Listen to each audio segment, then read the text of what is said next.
Oke, assalamualaikum warahmatullahi wabarakatuh. Oke, kembali lagi di channel Arjuna Jalalikrom dalam materi pembelajaran daring. Oke, untuk materi kali ini saya akan menjelaskan mengenai remote server. Untuk kurang lebihnya remote server seperti ini ya, topologinya atau sistem cara kerjanya. Dari sini ada server, kemudian ada network jaringan internet, kemudian bisa diakses oleh beberapa orang ya. Jadi intinya kita meremote atau mengoperasikan server itu dari jarak jauh seperti itu ya. Oke. Kemudian pengertian dari remote server itu sendiri ya. Jadi remote server adalah server yang diakses sebagai bagian dari proses klien tanpa membuka koneksi terpisah, berbeda ataupun langsung. Oke. Saya ulangi lagi bahwa pengertian dari remote server ini adalah server yang diakses sebagai bagian dari proses klien ya, tanpa membuka koneksi terpisah, berbeda ataupun langsung. Tuh. Kemudian langkah-langkah untuk membangun remote server ya. Yang pertama itu tentukan lokal ataupun remote server di kedua server. Intinya menentukan lokalnya atau apa ya, semacam portnya gitu loh ya, atau proses remote-nya. Jadi menggunakan aplikasi apa. Kalau yang dari materi sebelumnya kan kita menggunakan FTP ya, FTP. Tuh. Kemudian konfigurasi setiap server untuk diakses remote. Gitu tadi ya, di remote nanti dikonfigurasi pakai software apa, kemudian menggunakan apa gitu ya. Dulu biar nanti pakai port berapa, IP-nya berapa, seperti itu. Kemudian pada remote server tentukan metode untuk pemetaan login dan user ke login dan user milik server. Jadi nanti kita ketika login itu tahu, oh dia login sebagai apa, user atau sebagai admin atau sebagai edit dan lain sebagainya ya. Kemudian tentukan pilihan remote untuk pengecekan password. Remote-nya pakai apa? Ya, kemarin kan pakai contohnya Filezilla dan lain sebagainya.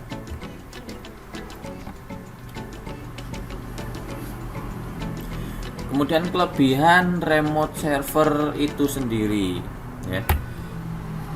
Yang pertama, mudah untuk digunakan walaupun dengan jangkauan jarak yang cukup jauh selama satu PC masih terkoneksi pada suatu jaringan. Jadi tidak terbatas ruang dan waktu. Katakanlah kalian di kota A, kemudian server kalian di kota B, kalian tetap bisa meremotnya atau mengoperasikannya dari jarak jauh menggunakan suatu internet atau koneksi jaringan seperti itu. Kemudian menyalakan dan memainkan PC secara remote. Menyalakan dan mematikan PC secara remote. Jadi nanti kalian bisa mematikan dan menyalakan server kalian menggunakan remote itu tadi. Oke, remote server ya. Kemudian mengontrol penuh terhadap mouse dan keyboard. Jadi nanti kalian bisa dikontrol secara penuh. Intinya kita bisa menjalankan lah, bisa meremote, yang namanya meremote ya. Kemudian memanipulasi data suatu PC dengan mudah. Intinya mengedit atau mengubah dan lain sebagainya mudah, karena dimanapun kapanpun kita bisa meremotenya. Kemudian memiliki fitur video call yang memungkinkan setiap user dapat saling berkomunikasi melalui kamera. Itu nanti enak ya. Nanti masing-masing klien bisa video callan dan sebagainya. Kemudian memiliki fasilitas chatting gitu ya. Kemudian bisa mengontrol penuh seluruh aktivitas pada suatu PC. Banyak sekali untuk kelebihannya dan cukup bagus ya untuk remote PC ini. Kemudian kita bahas kekurangan dari remote PC, kekurangan remote server itu sendiri. Dari segi keamanan, aplikasi ini sangatlah kurang karena setiap orang bisa mengakses PC kita jika mereka mengetahui username dan password pada PC kita. Tuh, jadi servernya nanti kalau memang ada orang yang tahu, ya dimanapun kalau orang itu tahu user dan passwordnya ya jelas bisa gitu. Jadi jangan sampai user dan password itu diketahui orang lain, itu aja sih. Kemudian tidak bisa membedakan antara klien dan server karena setiap PC dapat berperan sebagai klien sekaligus server. Ya kan saling terhubung. Sama saja ketika kalian itu melakukan video call lewat WA gitu kan. Nah di situ kan tidak tahu siapa yang nelpon dan siapa yang ditelepon kan. Bisa saja kan kebalik. Intinya kan sama-sama mengeluarkan paket data kan gitu loh. Kemudian loadingnya lebih lambat. Ya tergantung koneksi internet juga sih sebenarnya ini.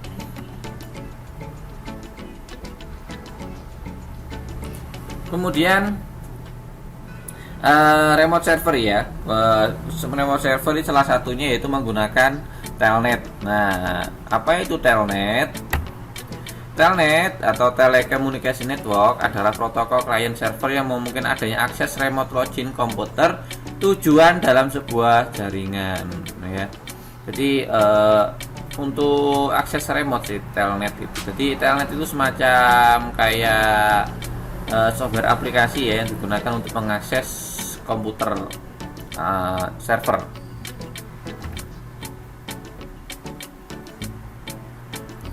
Kemudian fungsi utama dari telnet ya yaitu mengakses komputer atau host server dari jauh remote login. Jadi telnet itu ya semacam aplikasinya. Anggap saja mudahnya sebagai aplikasi atau jembatan untuk mengakses komputer server atau hostnya.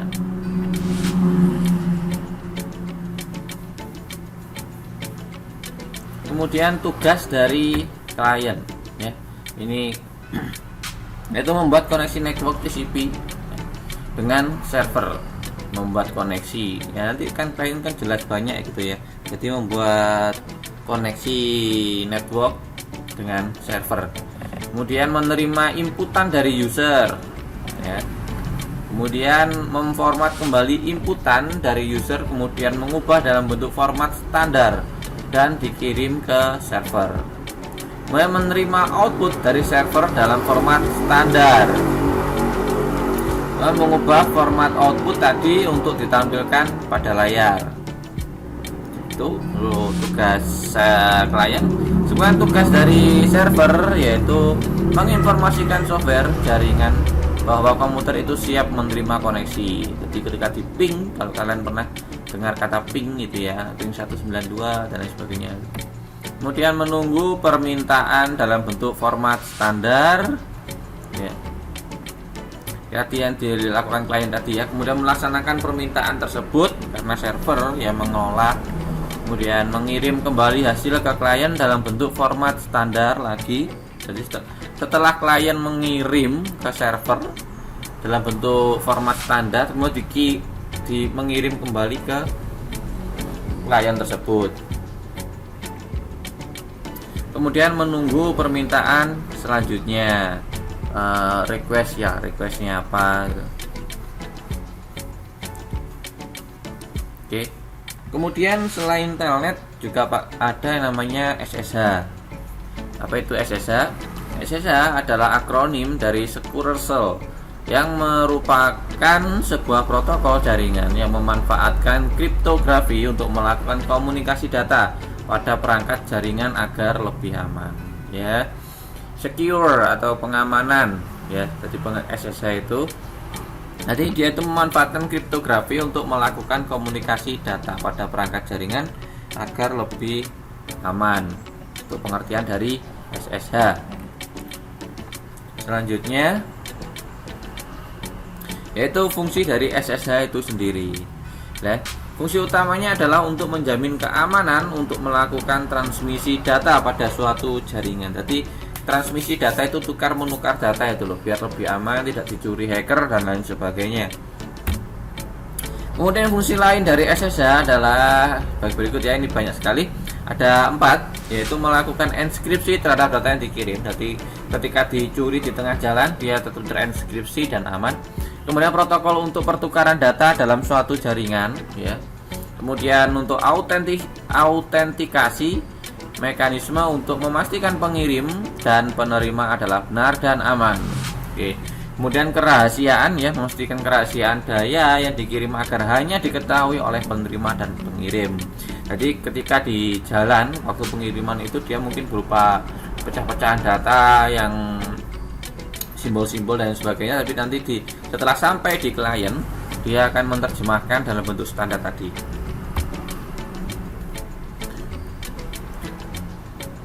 Kemudian manfaat dari SSH ya. Manfaat menggunakan akun SSH adalah meningkatkan keamanan data pada komputer ketika mengakses internet.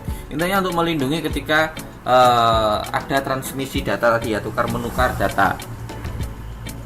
Fungsi dan manfaat SSH sebagai port forwarding atau pengalian port ya, yaitu melakukan koneksi aplikasi TCP, misalnya web server, mail server, FTP server dengan lebih secure atau aman. Ini memperaman ya.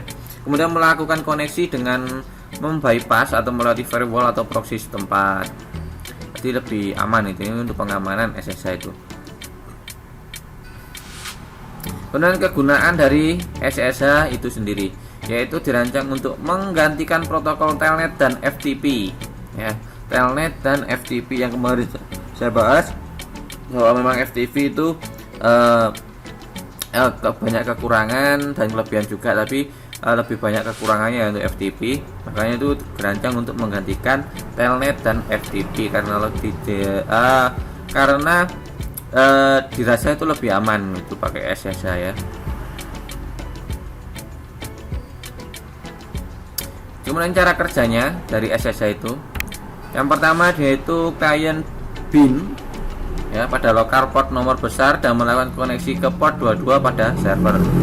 Kemudian keduanya, klien dan server setuju untuk menggunakan sesi SSH tertentu. Hal ini penting karena SSH versi 1 dan versi 2 tidak kompatibel. Kemudian langkah ketiga, klien meminta public key dan host key milik server ya. Kemudian yang keempat, klien dan server menyetujui algoritma enskripsi yang akan dipakai, misalnya triple dash, DES atau IDEA ya. Dan untuk cara kerja dari SSH. Kemudian selanjutnya langkah 5 yaitu klien membentuk suatu session key yang didapat dari klien dan mengenkripsinya menggunakan public key milik server. Kemudian yang ke-6, server, jadi langkah-langkahnya, langkah ke-6, server men-decrypt session key yang didapat dari klien, mengencryptnya dengan public key milik klien dan mengirimnya kembali ke klien untuk verifikasi. Jadi di decrypt, mengenkripsi itu intinya adalah dilindungi atau dikunci ya. Kemudian mendecrypt lagi atau menguraikan lagi dalam public star. Ini gini, klien ngirim ke server itu dienkripsi dengan beberapa pengamanan atau dalam bentuk apa. Jadi ketika ada tulisan apa gitu ya, dia dirupakan sebagai simbol-simbol. Nanti setelah diterima oleh server itu nanti mendecrypt atau mengubah lagi dalam bentuk standar. Jadi dari simbol-simbol tadi kemudian diterjemahkan lagi dalam bentuk bahasa standar, yaitu apa tadi itu ya. Kemudian yang ketujuh, memakai mengautentikasi dirinya ke server di dalam aliran data terenkripsi dalam session key tersebut. Sampai di sini koneksi telah terbentuk dan klien selanjutnya dapat bekerja secara interaktif pada server, mentransfer file ke atau dari server. Ketujuh, langkah di atas dapat dilaksanakan dengan berbagai cara, username, password, Kerberos, RSI, dan lain-lain. Oke, terima kasih. Cukup sekian untuk penjelasan pengertian dari remote server, kemudian ada SSH tadi ya. Terima kasih. Apabila ada pertanyaan silahkan komen di kolom komentar. Terima kasih. Jika kalian suka video ini silahkan like dan dislike apabila kalian tidak suka, dan share apabila memang ini bermanfaat untuk teman kalian. Terima kasih. Wassalamualaikum warahmatullahi wabarakatuh.